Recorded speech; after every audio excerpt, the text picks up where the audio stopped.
Welcome to HSBC Global Viewpoint, the podcast series that brings together business leaders and industry experts to explore the latest global insights, trends, and opportunities. Make sure you're subscribed to stay up to date with new episodes. Thanks for listening, and now on to today's show. This is a podcast from HSBC Global Research, available on Apple Podcasts and Spotify. Search for HSBC Global Viewpoint or join us via the HSBC Global Banking and Markets page on LinkedIn. However you're listening, analyst certifications, disclosures, and disclaimers must be viewed on the link attached to your media player.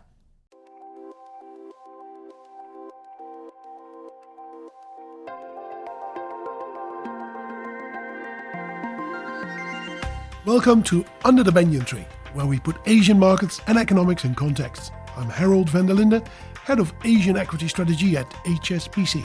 And I'm Fred Newman, Chief Asia Economist. Today's podcast comes off the back of news that mainland Chinese exports fell last month at their fastest pace in 3 years. And it's not just Asia's biggest economy that's seeing shipping numbers drop off a cliff.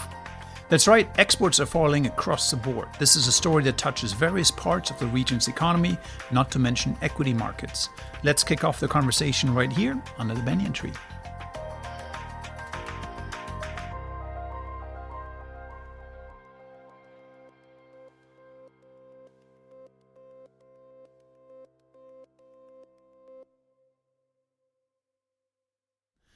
Let's start with some customary facts and figures to get us underway. Globally, export volumes plummeted in the early days of COVID, then massively spiked in 2021 and most of 2022. But since then, the numbers have dropped off dramatically. We'll get to why that is in just a moment.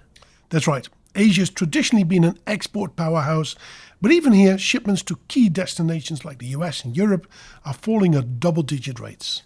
Chinese exports were down more than 12% year-on-year in June. That follows a 7.5% drop in May. So Fred, let's start with the macro overview. What's happening with exports in Asia? Well, the trade cycle is clearly slowing. We have shipments down year over year. Volumes are declining as well. So it's not just shipment prices, but volumes are down as well. And that's, of course, the big hangover, you could term that, because during the pandemic, there was a surge in goods demand, particularly in the US and Europe, but really globally. And that meant Asian producers had to churn out goods to satisfy that demand, got all shipped to big consumer markets in the world, and now we see the hangover of that. So not only is the global economy slowing down, but consumers are shifting from goods demand to services demand. So it's a double whammy, if you will, so for instead of goods buying demand. A new computer, they're going to a restaurant. They go in a restaurant and they just bought a computer 2 years ago. So really you see that enormous decline come through. Shipping rates, for example, back down to where they were pre-pandemic, and they might even fall further given that there's a lot of capacity coming on stream as well in the shipping industry. But broadly speaking, that's, of course, a headwind for Asian growth because many of the economies across the region really need that export fuel to run their economies. Yeah. So that's weaker demand from the US and Europe, but there must be some challenges here in Asia as well, right? I mean, China is slowing. Does that impact the export cycle as well? Yeah, so that's where the story gets even more complicated and interesting. And that is because China's had a very disappointing reopening on the economic side.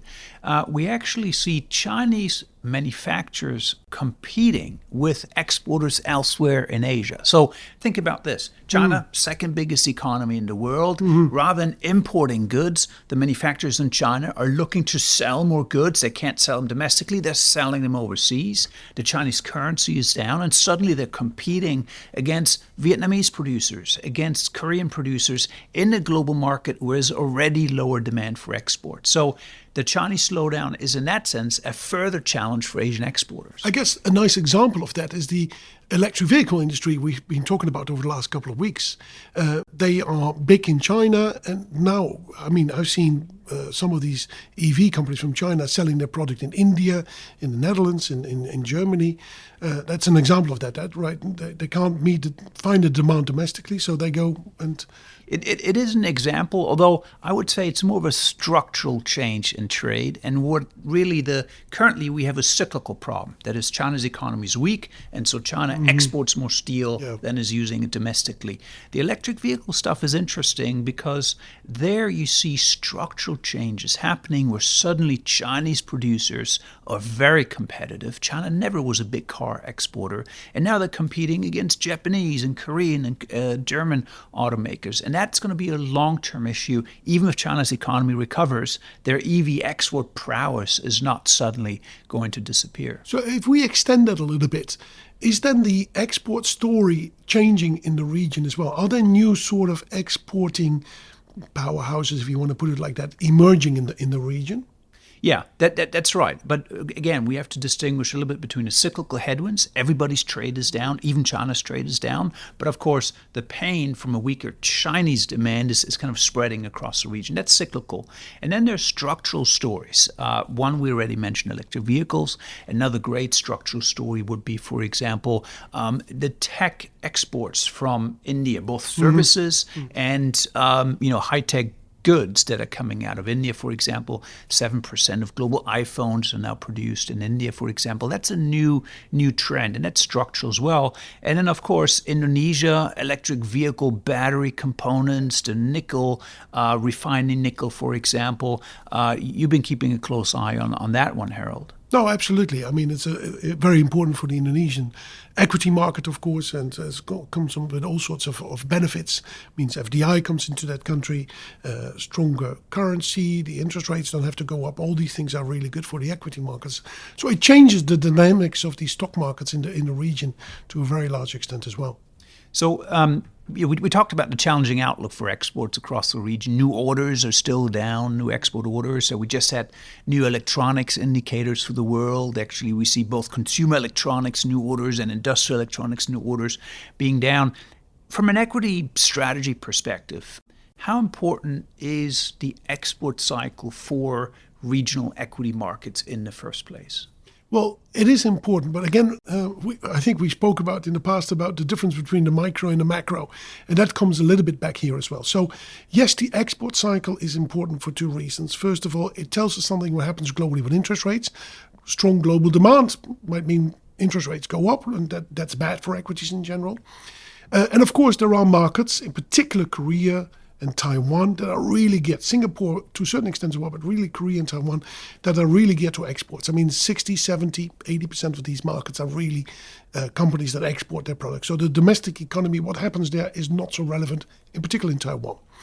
But then again, there are these idiosyncrasies, these peculiar cases that we have to look at from a micro point of view. For example, in Korea, the largest exporters are memory chip makers. And the dynamics there are different. People have been holding back on investments. Therefore, there's not enough supply. Suddenly, we have AI surging back. We need service. We need, therefore, memory chips. And therefore, demand for that is stronger than supply. And you see that prices are starting to move higher, or at least that is what has been anticipated in markets if you look at some of the contract prices in the market. So the DRAM sector has performed very strong on the back of that. In Taiwan, it's very much related to foundry. So that's making specialized chips, not so much commodity chips, if you want to put it like that. And there the opposite is taking place. There's a bit too much inventory, but maybe that will wash through the system and next year recover. So you have these different stories that we need to understand how that then translates into to equities as well. And this is why these equity markets, Korea and Taiwan, have performed fairly strong year to date. But the risk is, of course, that ultimately, what you're talking about, weak global demand, is going to create an overhang. So you mentioned Korea and Taiwan, which are very export-oriented economies, where, of course, tech plays a big role, also in the index, the equity index. But how important would exports be for mainland Chinese stocks, for example, or for Southeast Asian equity markets, or the Indian equity market? Aren't domestic companies usually more represented on the indices? So the export sector used to be really big in that market. We're talking about 20 years ago. At the moment, that is not. The largest sectors in mainland Chinese equities are basically tech names, banks, insurance, consumer companies, retailers, all these sort of things. And they are really geared to what happens domestically. It's consumption and domestic investments that drive that, not so much the export sector. So mainland Chinese equities, India and Indonesia are not really impacted as much. The impact comes sometimes secondary. For example, if the currency is weak or interest rates need to go up because of swing in exports, then that might impact the equity story. But for most of the companies listed there, they're really domestic stories. So we need to understand the domestic side.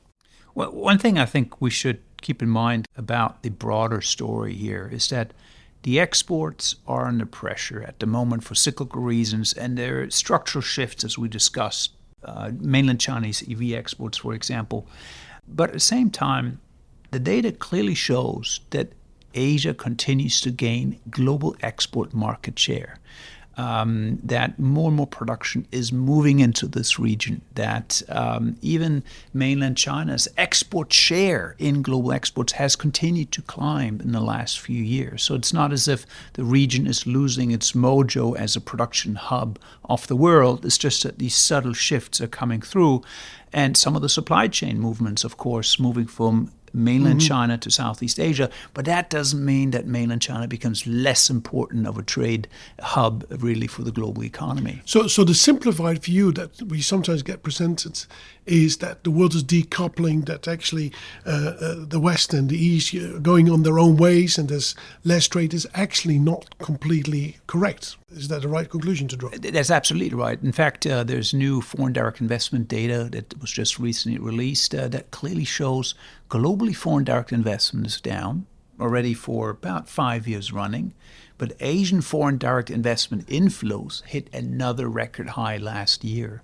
So there's still a sense that really, yes, their globalization may be fraying at the edges, but the center of gravity of global manufacturing really stays in this part of the world. Yeah, and this what makes the job of an equity strategy so exciting, right? So you have divergent trends on the macro side, and then you have the DRAM goes here, batteries isn't going in another direction. It changes the dynamics of these markets, so it keeps us busy for quite some time to come, I suspect, Fred. Yeah, and despite all the headlines, again, numbers are down. There's plenty to keep us entertained and excited about this region.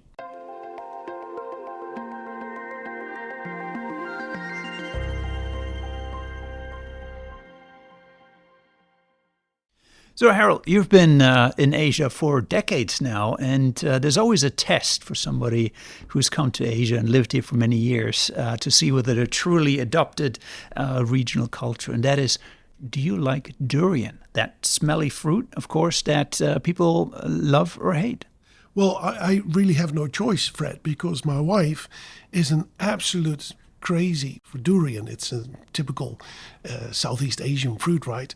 It's smelly, it's pungent. So I've actually over the years learned to enjoy it. So I'm a big fan of durian. What about you? I haven't quite adopted the taste just yet. Maybe I'll need another couple of decades but or so. There's a lot of people in China that have just gotten... And it's booming. In fact, demand is booming. And we get some interesting numbers out of Thailand, in fact, which is, of course, a big durian agricultural goods producer.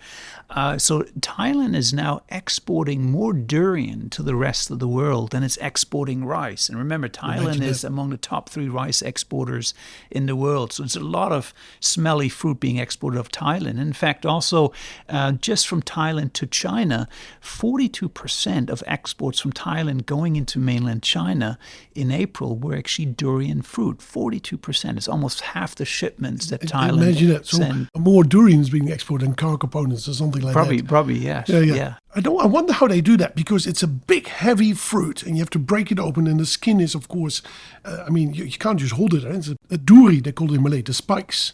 That's where the name comes from. And it's really only grown in real deep tropical climates, because you need a long ripening season to get there, which is why very often at the start of the rainy season, that's when durian is ripened and sold. But for example, in the northern Philippines, it's already not warm enough to grow durian. So specific regions, but you always know when it's durian season, because even here in Hong Kong, if you drive with a car or bus past the supermarket and it's durian period, you can actually smell outside on the road the whiff of durian coming out of the supermarket. Yes. And in Southeast Asia, and often in the hotel rooms, they have a no smoking sign and no durian sign as well. That is right. It is a pungent fruit, but over the years, I've really come to appreciate it, and I hope that you soon will become a fan of it too. Well, Harold, you're a true Asian now. That's right. And on that note, we're going to wrap up the show here. Thanks for joining us under the Banyan Tree. A quick reminder, HSBC clients can sign up for the Global Emerging Markets Forum, which runs online from the 18th to the 29th of September. Head to hsbcscheduling.com to get your name down. And if you have any questions, email hsbc.gems.forum@hsbc.com. Well, that's lots of dots and HSBCs. From all of us here in Hong Kong, take care and we'll speak to you again next week. Thank you for joining us at HSBC Global Viewpoint. We hope you enjoyed the discussion. Make sure you're subscribed to stay up to date with new episodes.